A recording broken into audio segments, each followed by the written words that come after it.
ማህሌት ሴተኛ አዳሪ ሆነች። በሚያሳዝን ሁኔታ እንግዲህ ጎዳና ላይ ወድቃ የተወሰነ ቀናቶችን እያሳለፈች ቢሆንም ነገር ግን ይሄ ነገር አልበቃት ብሎ እራቡ፣ ብርዱ፣ ጥማቱ ቆርምጥምጥ አድርጎና ቆረማምጦ ሲጥላት እሷ ያሰበችው አንድ ነገር ነበረ። አይ እኔማ ከዚህ በኋላ እንደዚህ በራብ መሞተች አልባልም፣ ጎዳና ላይ ራሱ ሞተች መባል አልፈልግም፣ የመጣው ይምጣ የምፈልገውን ስራ ሰራለሁ በማለት ጎዳና ተዳዳሪነት ከወደ ሴተኛ አዳሪነት ገብታለች። እንግዲህ አንዲት ጓደኛ መንገድ ላይ ወድቃ አግኝታትም ነበረ። ታዲያ በዛ ቅስፈት እዚህ ጋር ምን ትሰሪያለሽ? ነይ እንሂድና የሆነ ነገር እንስራ ብላትም ነበረ። እሷም እንግዲህ ሽ በማለት ጉዳዩን ይዛት አታላትም ነበር ሄደችው። ወደ ቤቷ ከወሰደቻት በኋላ ግን ያልጠበቀችው ነገር ነው ያየችው። ማህሌት እንዴ እንደዚህ አይነት ስራም ይሰራል? በጭራሽ እንደዝማ ሊሆን አይችልም። ግን ደግሞ ገንዘብ ካገኘልኝ የማልሰራው ነገር የለም ትላታለች።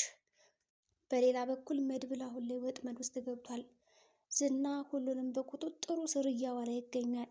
በአንድ በኩል መድብል ይህንን ቪዲዮ ለፖሊስ ጣቢያ ከምሰጠውና ያቺ ትትና የምትባለውን ፈልገ ካለችበት ከምታመጣልኝ ከጓደኛህና ከዚች ልጅ ህይወት ምረጥ የሚል አንድ ምርጫ ብቻ ተሰጥቶታል። በሌላ በኩል እንግዲህ አጅሬ ሞገስም ጠበቃው በሱ እጅ እንደተገደለ አድርጎ ራሱ ገሎ ገዳይ ነህ ብሎ ሊያሳስረው ይሞክራል። ነገር ግን ሞገስ እዚህ ጋር ተኩሶበት ሳለ በህይወት ነበር፣ አልሞተም። እንግዲህ ሞገስ ተኩሶበት ከሄደ በኋላ ዝና ነው ጉዳዩን የገደለው አፍኖ። በህይወትማ መኖር የለበትም። የዚህ የሞገስ ስራ እንደዚህ በቀላሉ ያልቃል ብዬ አልጠበኩም ነበረ። ነገር ግን ከምፈልገው ነገር በላይ ስለሆነ ይህ ጠበቃ በህይወት ካለ ነገሮቹ ስለማይሳኩልኝ በዛው ማሸለብ አለበት ይልና ራሱ ይገለዋል። ያሳዝናል። ጠበቃው በመጨረሻም እንግዲህ የዝና እንግዲህ ተባባሪ ሆኖ፣ ለነገሩ ጠበቃው አይፈረድበትም። ምክንያቱም በመጀመሪያ ደረጃ ወደ ዝና ሲመጣ ነው እንግዲህ አሟሟቱ ያኔ የከፋ እንደሆነ ማወቅ የነበረበት። ከሞገስ ጋር ያለውን ነገር በጊዜ ጨርሶ ቢሆን ኑሮ ይሄ ነገር አይደርስበትም። ስለዚህ ዝናም አውቋል ጠበቃው እንደማይገለው እርግጥ ነበረ። ሞገስም ደግሞ ቀላል ሰው እንዳልሆነ አውቋል። ሄድና ገደለው ብሎ ሲልከው ግን የሆነ መልእክት ከሁለት አንዱን አሳካለሁ ብሎ አምኖበት ነበር ሄደው። ይህ ጠበቃ የእውነት የሚገለው ከሆነ ሞገስን እገላገለዋለሁ፣ ያለዛ ግን ሞገስ የሚገለው ከሆነ ሁለቱንም እገላገላለሁ። ምክንያቱም እስር ቤት ይገባል። እስር ቤት ገባ ማለት ደግሞ ሉላ የኔ ሆነች ማለት ነው ብሎ ነው የሚያስበው። ስለዚህ ወዲያውኑ ፎቶ ቀረጻቸውና እያንዳንዱ በእርግጥም ፎቶውን እንግዲህ የቀረጻቸው ይህ ጠበቃ ምናልባት በአንተ ምክንያት ይህን ስራ የሰራሁት ብሎ ቢከሰኝ እኔ አይመለከተኝም ብዬ ይህንን ቪዲዮ ለፖሊስ አስይዤ የምፈልገውን ስራ አሰራዋለሁ እና እኔ ነፃ ሆናለሁ፣ ራስን የገደልከው ራስን እንደዚህ ያደረግከው ብዬ አስፈራራዋለሁ ብሎም ነበረ። አሁን ግን ይሄ ቪዲዮ ሁሉንም ሰው እያስፈራራ ይገኛል። እነ ዝና፣ እነ መድብል እንዲሁም እነ መርዞ፣ አጠቃላይ እንግዲህ ፖሊሶች ሳይቀሩ እንዲሁም ደግሞ ሞገስም ሳይቀር በጣም ውጥንቅጡን የሚያወጣ ቪዲዮውን የቀረጸው በጣም አሳሳቢና አስጊ። አሁን ሞገስ እንግዲህ ጎዳና ላይ ይገኛል። ማረፊያ ቤት እንኳን የለውም።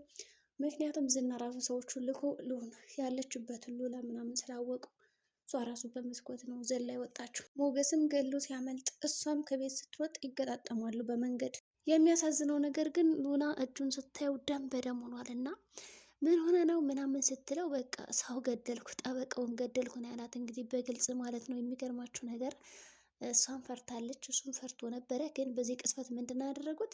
እሷ ሉላ ማለት ነው በጣም ብልጥ ነው የሆነችው። ሁለቶቹም ፈርተዋል እዚህ ጋር ማለት ነው። ግን ሉላ በቃ ተረጋጋ ተረጋጋ፣ አሁን የሆነ ቦታ ሄደን መደበቅ አለብን አለች። ምክንያቱም ሰዎች እየተከታተሏቸው እንደሆነ አውቃለች። እሱን ለማረጋጋት ነው የሞከረችው። ሁለቶችም ደንግጠዋል። ግን ሴት ብላተኛ ናት የሚባለው እዚህ ጋር ነው ማለት ነው። እና የሉላ ስራ በጣም አሪፍ ነበረ፣ ገራም ነበረ።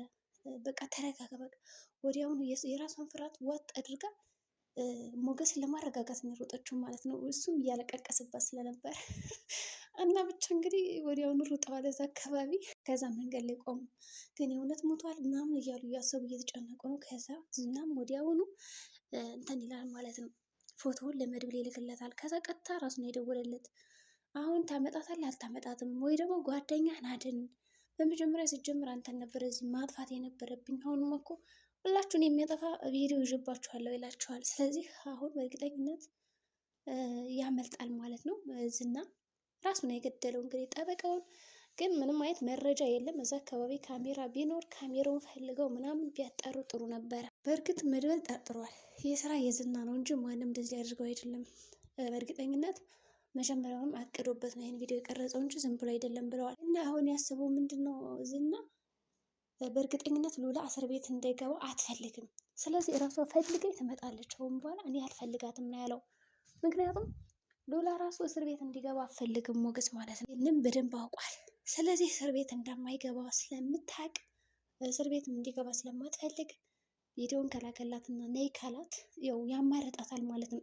አሁን ሉላ እስር ቤት ከሚገባና ሞገስ በህይወት እያለ ከኔ ጋር ከምትሆኝ የሚል ምርጫ ነው የቀረበላት።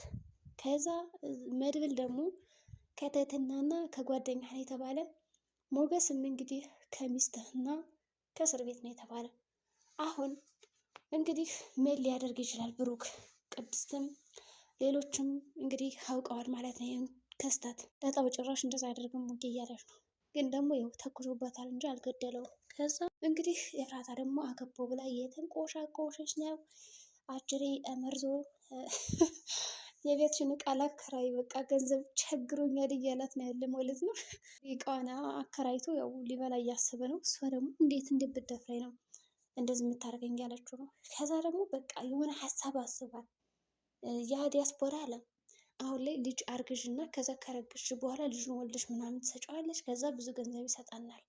ይህን ነገር ስሪ እያላት ነው።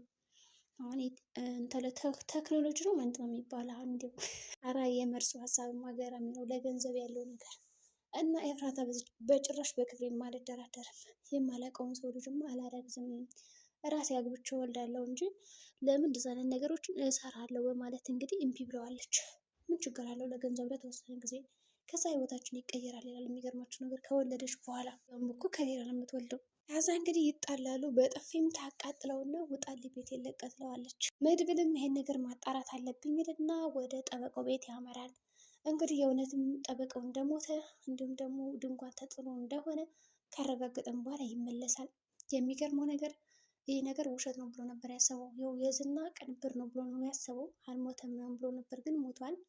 ስለዚህ ያቀነባበረው ዝና እንደሆነ ደርሰውበትም ቢሆን ግን ደግሞ አሁን ላይ ብዙ የሚላቸው ነገሮች አሉ ማለት ነው። የሚያሳምኑት ነገር አለ። ቅድስትና ብሩክም ያው መቼ እንደሚጋባ አናውቅም። ያው ግራ እየተጋቡ ይገኛሉ። በዚህ መካከል አጀሪት ምሳሌ ገብታ ለማጣራት እየሞከረች ነው። የትምህርት ቤት መምህሬ እኮ ስላንተ ነው ሁሌ የምጠይቀኝ ደህና ነህ ምናምን እያለች በጣም ስታበሽቃን ነበረ። ቅድስትን በቃ ተናዳ ስጫወበት ነበረ። የቀናቱ እያንጨራጨራት ማለት ነው። እንደምንም ብላ አረጋግተዋት ዝም አለች። ዳጣም መታ ሞጌ እንደዚህ አያደርግም እያለች እየተከራከረች ነው። እና ሞገስ እስር ቤት የሚገባ ይመስላችኋል? አሁን ወንጀለኛ ነው ተብሎ ተከሷል። በእርግጥም ወንጀለኛ ነው፣ ተኩሶበታል እንጂ አልገደለውም።